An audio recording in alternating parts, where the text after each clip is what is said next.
first, have you pre-ordered your copy of my new book, Muscle for Life yet, and entered my giveaway of over $12,500 of splendid fitness swag?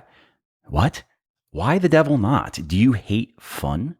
Well, look, if it pleases your grace, go to muscleforlifebook.com, muscleforlifebook.com now, and pre-order a copy of the book and enter the giveaway. Let's remedy this scandalous state of affairs. And I would counsel haste as well, because my big book launch bonanza ends in a couple of weeks, and then the winners will be chosen.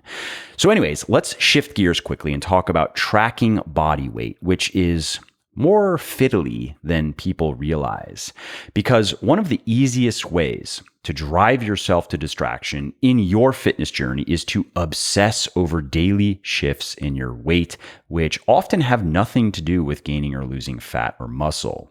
So for example, even slight swings in fluid retention, glycogen levels, that's a form of carbohydrate stored in your muscles, primarily in your liver as well, and bowel movements can produce pretty noticeable ups and downs in your body weight.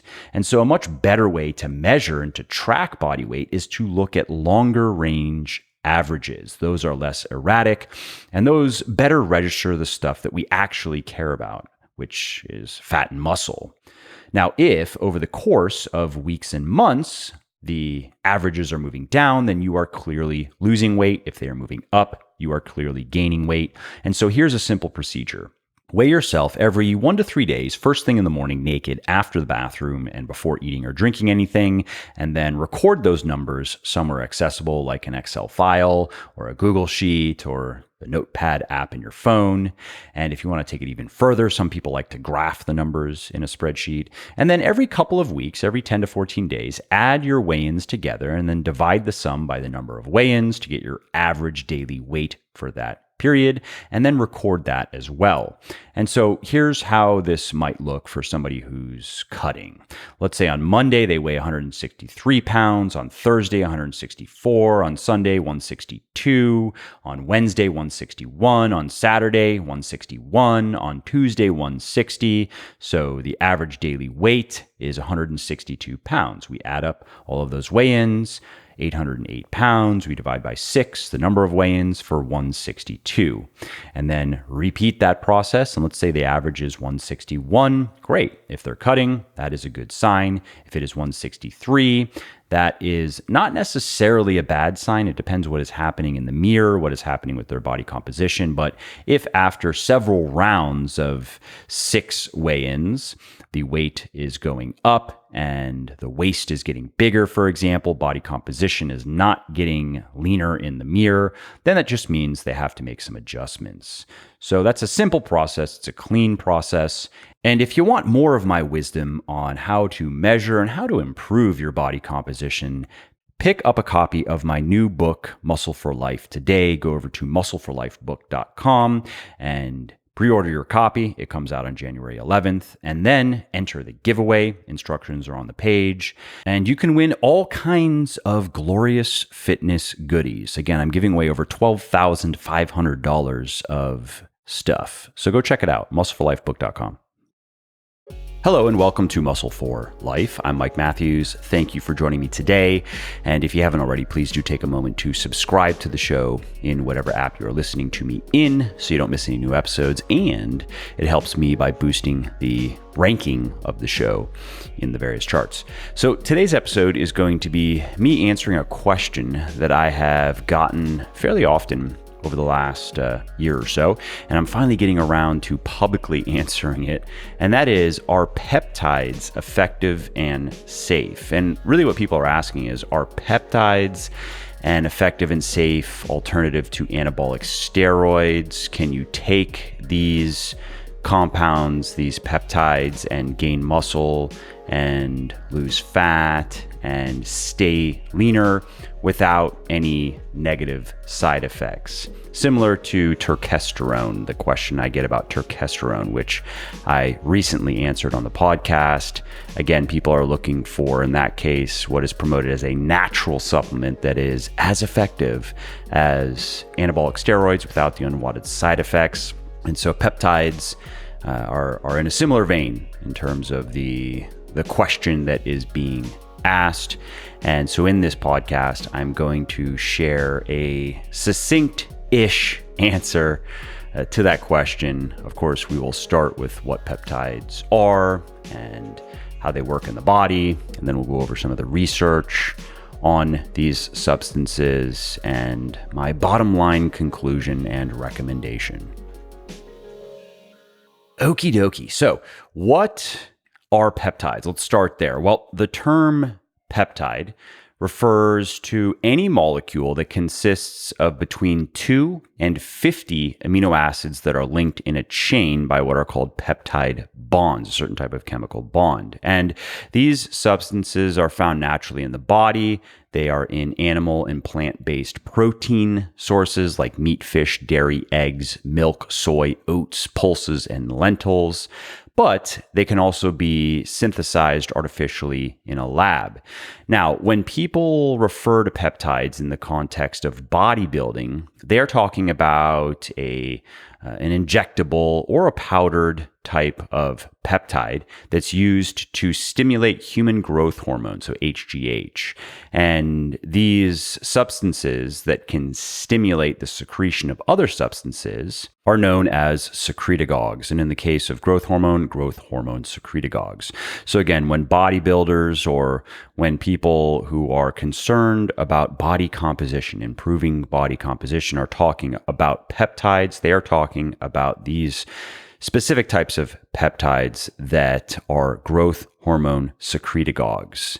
And I just want to mention that the peptides used in bodybuilding are not the same as peptides that are used in peptide therapy, which is a type of treatment that claims to be able to improve various aspects of your health, like your bone and your joint health, your brain function, your body composition, and other things, hair growth, immune function, and so forth. Those peptides are different molecules.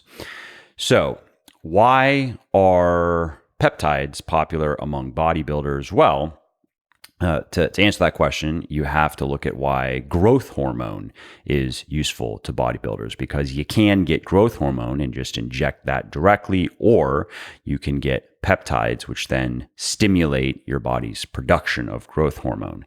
And why would that be good? Well, research shows that growth hormone causes fat mobilization, which means it helps your body release the fatty acids that are stored in fat cells that you can then burn for energy. And that makes it particularly good for losing fat and also preserving muscle while you're cutting. Many bodybuilders will report faster fat loss when cutting, when they are using growth hormone than without it. And studies also show that by spiking your growth hormone levels, you can also promote the release of insulin-like growth factor 1, IGF-1, as it is generally referred to.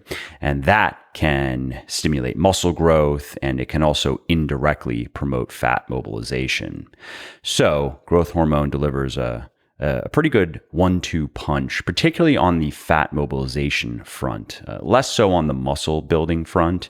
And many experienced bodybuilders who have used many different types of drugs will report that growth hormone does not have the muscle building punch that anabolic steroids have. But if you combine growth hormone with anabolic steroids, you get even more muscle building. And again, when you are cutting in particular, growth hormone makes a marked difference. Now that's growth hormone as a substance unto itself. Let's now talk about peptides. How effective are peptides at increasing HGH, human growth hormone, HGH production in humans? Well, studies show that they're actually pretty effective. Several trials have found that peptides do increase growth hormone secretion in humans in a range of different circumstances. For example, research conducted by scientists at Schneider Children's Medical Center of Israel showed that growth hormone secretagogue hexarelin was effective at increasing HGH and IGF-1 levels in short children. In another study conducted by scientists at the University of Leuven, researchers used peptides to increase HGH and IGF-1 to healthy levels in men who had prolonged critical illness that had then suppressed their HGH levels. Studies also show that peptides increase HGH and IGF-1 in elderly people who were recovering from bone fractures, and that may have improved the healing process. So the current weight of the evidence is peptides are effective at increasing HGH and IGF-1 levels. But what is not clear is what effects that will have on body composition and performance in healthy, trained individuals. There just isn't much research to look at. There are a couple of studies that have showed positive effects on body composition in obese people and in people who suffer from Prader-Willi syndrome, which is a genetic disorder that causes children to be constantly hungry and that often leads to obesity and type 2 diabetes in adulthood, as you can imagine. And while the results of those studies have been promising, it's not uncommon to see participants lose fat mass and build muscle while supplementing with these peptides. We shouldn't automatically assume that we will see similar results in healthy people and healthy active people who have been training their muscles for a long time, because of course those are very different physiologies. For example, research shows that obese people tend to have impaired growth hormone secretion. So they have abnormally low growth hormone levels. And then, of course, you'd expect such people to respond to a growth hormone related treatment better than people who don't have such an abnormality. And studies have shown that. Studies have shown that the response seen in obese people to such treatments isn't always typical of what you see in people who are not obese, people who have a healthy body composition. And that is the biggest problem with peptides. They appear to be effective at increasing HGH and IGF-1, but we don't know if that's going to help you build muscle and lose fat if you are of a healthy weight and if you are regularly active, because of course the effects in the body are not as dramatic as just injecting straight HGH. And we also don't know what the long-term effects of taking peptides are. Most of the evidence that we currently have suggests that they are safe to use in the short term, but we have very little data about how safe they are over the long term. And most evidence doesn't mean all, by the way. One study, for example, that was conducted in elderly patients had to be cut short because of concerns that the growth hormone secretagogue that they used in the study increased the rate of congestive heart failure, because 4 patients in the GHS group developed congestive heart failure during the study.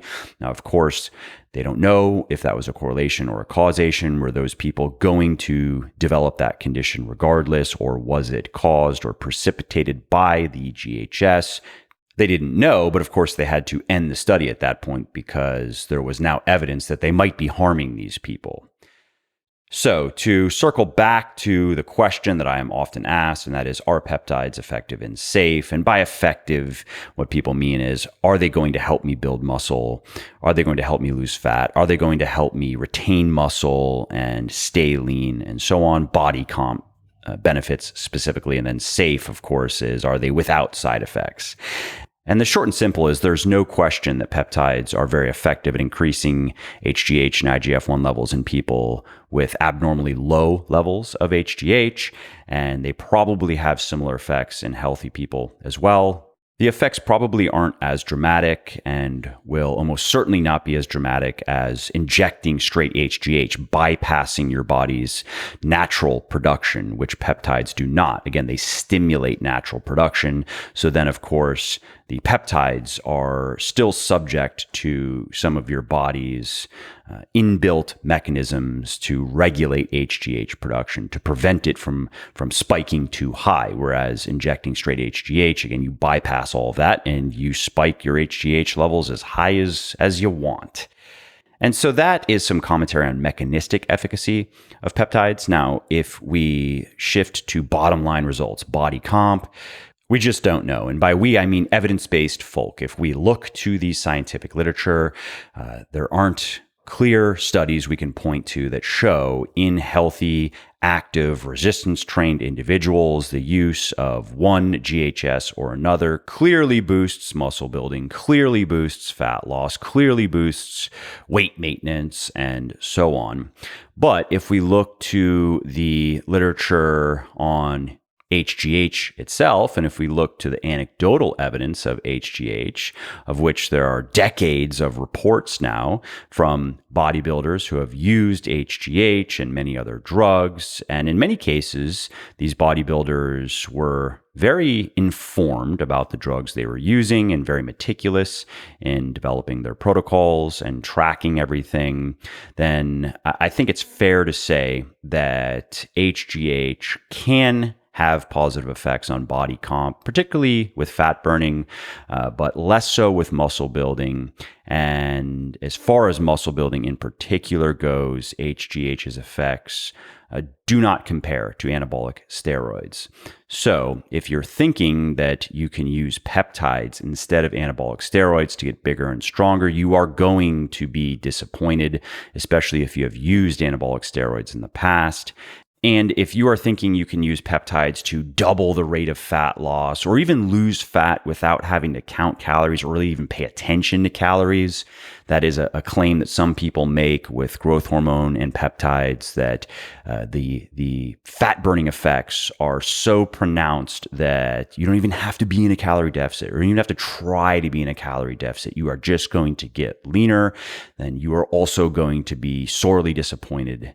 It does not work like that. You can think of peptides more along the lines of supplements than hardcore drugs in that sense, in that if they are going to have a beneficial effect on your body comp, it is going to be complementary to what you are doing in the kitchen and gym. It is not going to overshadow those things in the way that anabolic steroids can with muscle building. You can get a lot wrong in the kitchen and gym, and if you take strong enough anabolic steroids and enough of them, you are going to get bigger and stronger, and it's going to happen quickly. Of course, I'm not endorsing that. I'm not saying you should do that, but that is a fact. And lastly, as far as safety goes, short-term, peptides appear to be safe. Long term, we don't know. And the endocrine system is extremely complex. And when you start tinkering with it, there can be many downstream effects that are hard to predict and hard to detect until a real problem has occurred, has arisen. And so my general position and my general recommendation is try not to mess with your endocrine system. Support it with good nutrients. Support it with safe supplements. In some cases, like DHEA, for example, if you are a middle-aged person in particular. If you want to learn more about that, head over to legionathletics.com, search for DHEA. But don't inject things that bypass your body's natural systems, that cause huge spikes in certain types of hormones. And in the case of peptides, I suppose those are gray for me. Anabolic steroids, black; DHEA, white; peptides, gray, because they are not bypassing your body's natural production of HGH like HGH does if you just inject that stuff. They are stimulating, they are supercharging, to use a marketing term, your body's natural production of HGH. But if you are going to experience, let's just say, enough changes in your body composition to make you happy, to make it even worth the money, you are going to have to use peptides for some time. It's not going to be 1 month. If you were planning on just doing a quick, quote unquote, cycle of peptides for a month, don't waste your time. You are not going to notice anything. You would have to use them for an extended period of time. And again, that is where we just don't know what the effects are. And for example, if you are using peptides for a long time, is that going to negatively impact your natural production of HGH going forward? And if it does, are those effects going to be temporary? Are they going to be temporary but of long duration? Are they going to be permanent in some people? We just don't know. And so for me, if I look at the potential upsides, not that great, from even HGH if we want to dramatically change our body comp. Anabolic steroids, they can dramatically change body comp. But again, I would not recommend them. HGH, less so. HGH, many bodybuilders, they consider it almost like a supplement to the anabolic steroids, right? So if we're weighing everything in the balance here, and with peptides, maybe we're going to see mild, maybe moderate improvements to body composition over the improvements we could make without the peptides. But it's going to take some time. It's going to take months and months of use. And as I mentioned earlier, because we are going to be messing with our endocrine system in an unnatural way, there are unknowns that can come back to haunt us. And once you mess your endocrine system up, it can be hard to put it back together, bring it back to normal function. And so that's why I don't use peptides or HGH or anabolic steroids or anything else that causes major disruptions to the endocrine system. I'm okay with supplementing with DHEA, for example. I'm okay with supplementing with vitamin D and with other vitamins and minerals that support my endocrine system, but that's where I draw the line. I would rather just stay patient. Now, I don't have much muscle strength left to gain genetically anyway, but even if I did, I would know that instead of trying to use drugs and other substances to speed up my results, I can just stay patient and I will get to the same place ultimately. And I will do it in a way that is sustainable and that maximizes my health, not imperils it. Well, I hope you liked this episode. I hope you found it helpful. And if you did, subscribe to the show because it makes sure that you don't miss new episodes. And it also helps me because it increases the rankings of the show a little bit, which of course then makes it a little bit more easily found by other people who may like it just as much as you. And if you didn't like something about this episode or about the show in general, or if you have ideas or suggestions or just feedback to share, shoot me an email, mike@muscleforlife.com, muscleforlife.com, and let me know what I could do better or just what your thoughts are about maybe what you'd like to see me do in the future. I read everything myself. I'm always looking for new ideas and constructive feedback. So thanks again for listening to this episode, and I hope to hear from you soon.